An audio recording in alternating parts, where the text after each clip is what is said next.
Good morning, and today we're going to talk about Chapter 7. Chapter 7. We are this week discussing the socio-emotional development in the first 2 years. Let me remind you, it's easy to take the biological, the cognitive, and the socio-emotional and separate them and think they're three entirely different contexts of development. No, not at all. Perish the thought. We develop as people in our socio-emotional. Socio-emotional means we're developing our ability to understand ourselves, to deal with our emotions, and also to interact with other people. Put those all together. A lot of the way we interact with other people has to do with our emotions and the way we understand ourselves. Now we're going to add to that also how it affects us in our biological development, how our cognitive development affects that. I mean, cognitively, come on now, we're talking about how do you understand yourself? Well, isn't that cognitive? Anyway, here away we go. First of all, I think it's important to understand emotions, and I think that sometimes emotions get a bad rep. Emotions are good things. You feel, which is a very central part of who you are. What is it that makes you upset? What is it that makes you angry? What is it that makes you sad? What is it that makes you happy? All of those things are very important to making you who you are. So, from the outset, if you've ever been around newborn infants, you know that they come with emotions. They come, meaning they're born with emotions. Babies cry. Babies are happy, or at least they look like they're happy. We all express emotions from the outset. Probably we express emotions in utero, but who knows that? In any case, that's where we're starting with this chapter, to understand that we have a subjective appraisal of the world around us. We react to that. We react automatically. That is inherent in us. So what we're going to learn when we develop our emotions, we really develop something called emotional regulation, which is where we learn what to do with our emotion and when to let it out and in what context. So I think that's really important. Something else in this chapter is the concept of the temperament. If you think about it, if you've ever been around newborn infants, you know that they are not without personality. They have personalities. They're not all the same, and so we'll call that part of a personality with which you are born your temperament.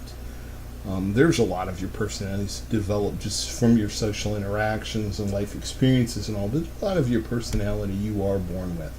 There is probably a large amount of that is really genetic, that we know it's genetic, but maybe we don't know exactly what genes are responsible for what parts of your personality.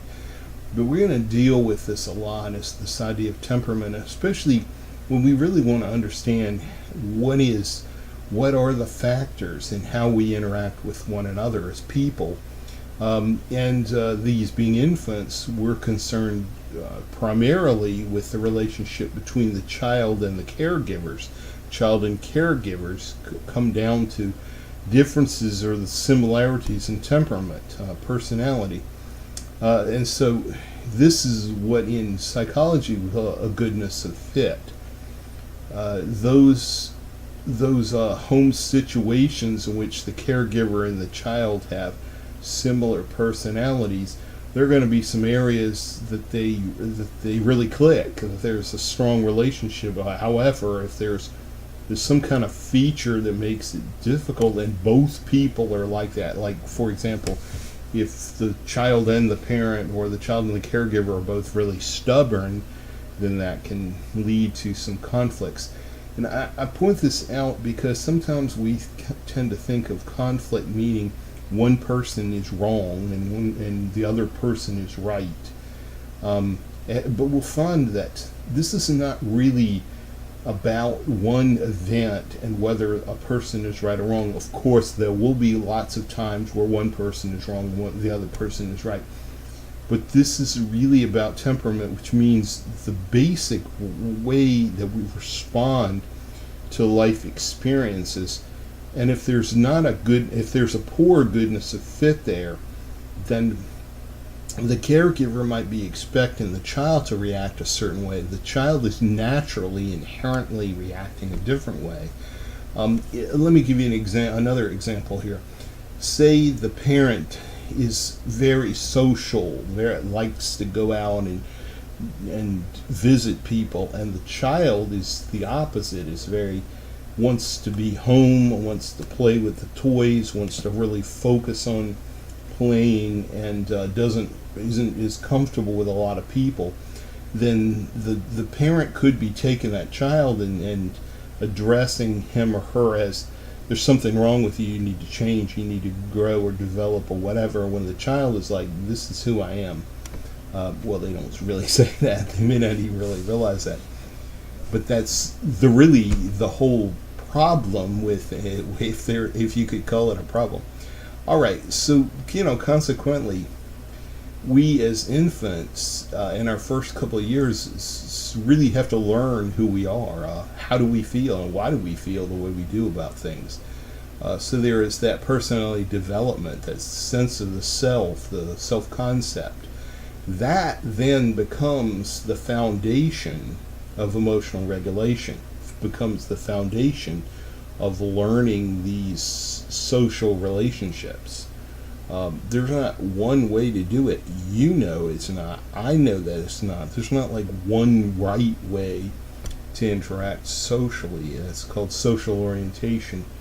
But I think one of the first things, and you're going to note this as you read in the chapter, that one of the first and most important aspects of development is learning about ourselves, who we are, and then learning about other people, that they're separate from us, and that we might feel a certain way and they might feel a different way, which we'll call theory of mind. We'll come back to the theory of mind in the next unit, but suffice to say right now that self-concept is really important. Also, something we call social referencing, which is basically about learning who are the people that we're going to look to show us what is the right way to feel about this, or what can we expect, and then finding people we can look to really to learn from in the first place.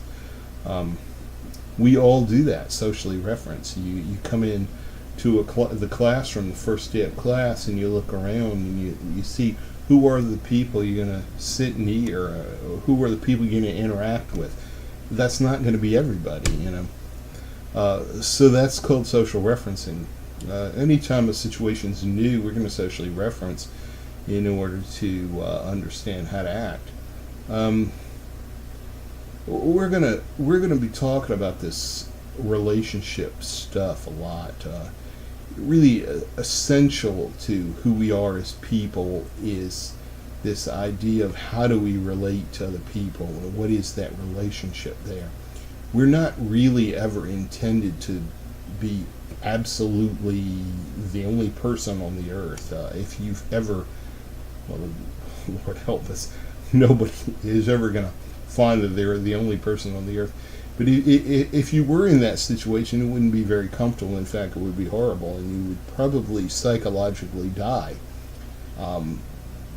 Even people who don't really like to be around other people, there is a connection that we have.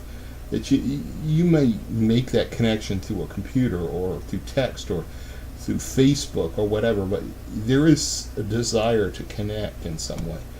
So we're going to just keep exploring this aspect of development a lot, and I hope you all have a wonderful week, and that you just continue to develop and take care of yourselves, and look for wonderful ways of learning about yourself in this class.